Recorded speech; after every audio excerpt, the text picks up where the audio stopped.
Hello and welcome to mamboSchools teacherPlace Screencast number 2, beginning your first classroom web page.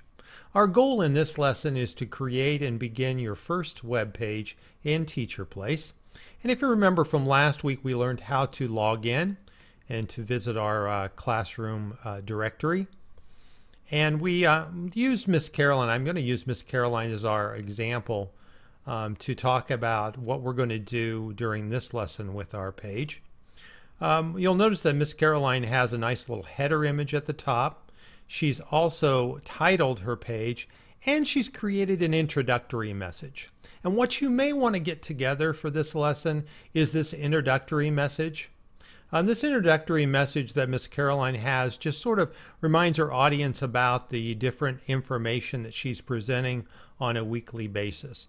She's created her page and broken it up into Monday, Tuesday, and the days of the week, and she puts in daily information.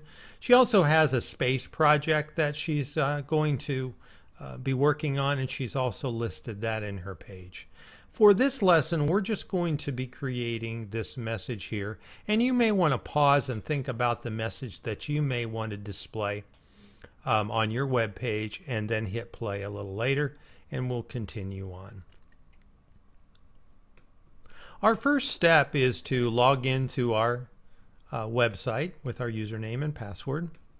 Again, I'm going to be Mr. Reeves, which is our 5th grade teacher, and his username is teacher2, and his password is teacher. And I'm going to go ahead and log in. And if you remember from our last lesson, we went directly to the class web pages link. It may say teacher directory or teacher web pages. And we're going to click into the Manage My Pages link on his menu and go directly to the home page. And the home page was what we had titled his page the last time. If you didn't title your page, your link may still say My Page. Once we're at his page, again, we're reminded that we have several little editing tools that the public can't see. And to start out our page, we're going to be shifting out the header image, which is by default a school bus. So by the header image, we're going to click into the pencil. And for our lesson, we're going to stay with the header images that are already included in the library. So I'm going to click Choose a Header Image from the library. And the library of images, some pretty generic images come up, but I think they're ones that you can use especially to the start of school. And I'm going to go ahead and select the child kind of peering at us with glasses. He looks like he might be about a 5th grade student, so I'm going to select that one. Feel free to select whatever image that you want from the library. When you're finished, you'll notice how it changes in the background, and click Save Changes, and it automatically updates for you. Very simple. Again, the editing pencil, choose a header image, click on the image, and save changes. Now we're going to go down to our title. Our edit page title, we click into the pencil, and I'm going to make this very simple, a welcome message, welcome to grade 5. And I'm going to click Save Message, and it automatically updates. You also can come back here and change the message font. So I could do Giddy Up Web Pro and select it from the menu and click Save Message. I could also make my font a little bit larger. And I think I'm going to stay with that one. And now we're ready to come down here and edit our message area. Keep in mind this is the introductory message for what's going to come later on our page. There is a pencil that appears just before the message title, and I'm going to click that pencil. The default is Welcome to My Page, so we want to hit that pencil just to the left of it. And I'm going to place I'm just going to say welcome students and parents.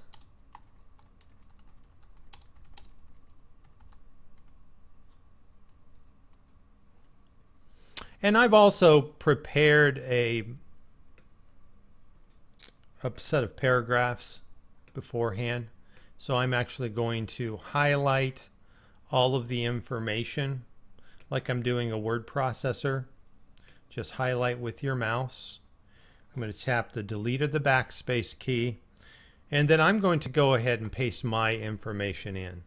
You may want to stop or pause the video right now, and you may want to go ahead and type in some information on your own. When I complete with my information, I click Save Content, and my message area is automatically updated for me. Again, I'm going to go back here and talk a little bit about the tools here.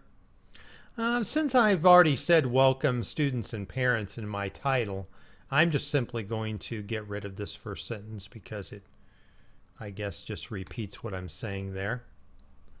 And I'm going to italicize my first sentence. So I'm going to highlight it and go up to my editor and click the italic button. And since this last sentence is something that I want my parents to really pay attention to, I'm going to boldface that last sentence. A little tip for you: you can come over here to the background color tool and click at it, and the bottom row of colors are like your highlight markers.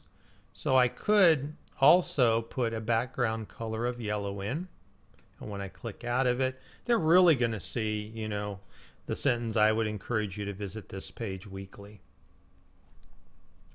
I also can embellish my area maybe with a smiley face or an avatar or an emoticon. I can click at that and put in my cool guy smiley face. Or if I don't really want that smiley face there, I just back up over it and get rid of it. So those are some of the things that you can do in the editor, and you may want to glide your mouse across these editing tools and at least see what you're able to do and some things that you're capable of doing. If you're used to using a word processor, some of these tools are going to really look familiar to you. This is not a word processor though.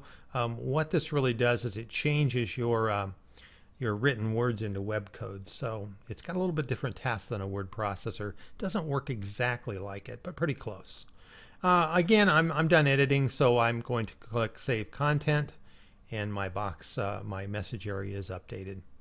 So, you know, in a few short minutes, I've shown you how to edit your header, how to edit your title, and how to create and edit the message area. There's one last thing I'd like to go ahead and show you. This is optional, and that's the little avatar, the little icon area. You can put a tiny little picture here, and we have some pictures already, kind of cartoony. You click the pencil under Edit Avatar right in this area, and since I've talked about American history and the fact that my students are going to be learning about American history for the first time, I'm not going to scroll too far, but I'm going to go ahead and use the American flag and click at it once, and it automatically updates the avatar. You also can upload your own photo in your avatar area, but you've got to remember that it's going to resize it pretty small. So if you do use the upload arrow and you do browse your hard drive for your own image, that image needs to be a little more graphical and less photo, because it's going to be very small on your page. Also, my last thing I want to remind you about is if you haven't published your page, it may still have the red dot up above. Now, Mr. Reeves, he published his page right away during our last lesson. So if you haven't published your page, now might be a good time to shift the published red dot to a green dot. And that's really it. This ends our lesson on creating and beginning your web page. In our next lesson, we're going to talk about creating agenda items. We can now log out of our web page. Again, you might want to go home to do this. You may want to go back to the directory. It really makes no difference. You can log out the traditional way using your logout button or the logout button on top of your web page. And once we log out, it's always a good thing to go back and check your directory again. and check your web page just to verify that everything's up to date. It's looking a little bit better. Thank you for listening to mamboSchools teacherPlace Screencast 2, beginning your first classroom web page, and I'd encourage you to move along to Lesson 3. Thank you.